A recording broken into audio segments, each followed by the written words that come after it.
guys, nandito ako sa kwarto ko kasi bumaba ako dahil kakain ko lang. Ngayon, hindi ko alam, binila pala ako ng amo ko ng lunch din. Ngayon, ang ulam ay pato.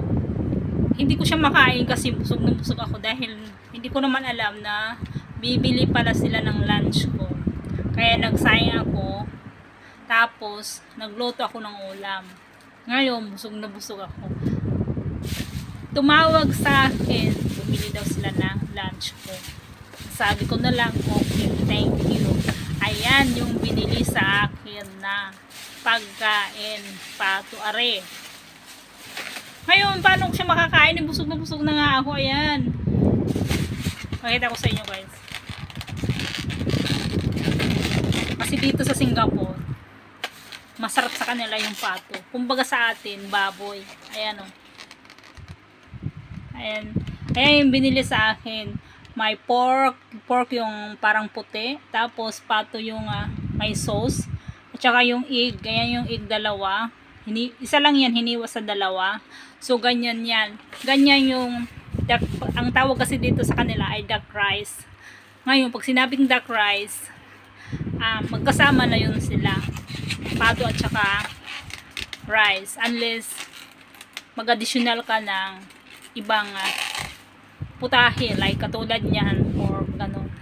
Kaya mag-additional ka ng price. Kasi pag duck rice lang, ang halaga niya is 450 yata. Singapore money. Tapos ngayon, yan ang binili sa akin. Tapos mamaya ko na lang siya kakainin. Hindi ko siya makakain ng dinner kasi mamaya magluluto ako ng dinner kasi mayroong bisita. Dalawa. Kaya baka sabihin sa akin bakit hindi ko kinain yung lunch. Hindi ko sinabi na nagluto ako kasi nakabili na sila. Kaya ayun, hindi ko sinabi.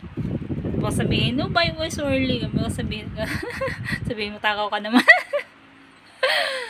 So ayan guys, yung aking video ngayon dahil wala naman akong ginagawa na sa taas. Tapos na akong maglinis. Kaya dito muna ako, magpahinga muna ako.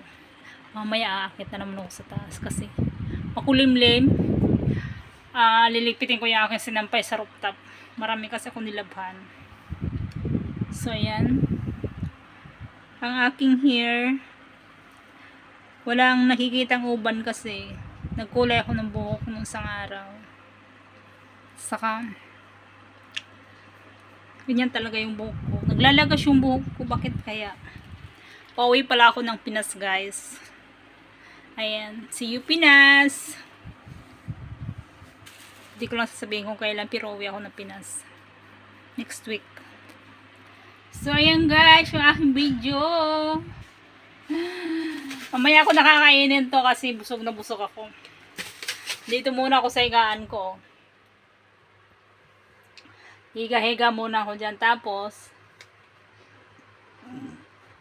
yan, yun lang gagawin ko. Maglalaro muna. Tapos yun, mamaya mga 2 o'clock siguro kakainin ko yung lunch ko. Tumataba na ako sa kakain. So yan lang guys. Bye bye. Kawawa naman sa Bicol, no? Namamaha doon sa kanila. Namamaha ng ang tawag niyan, putik. Ang daming naapektuhan na na bahay. So yan lang guys. Bye bye.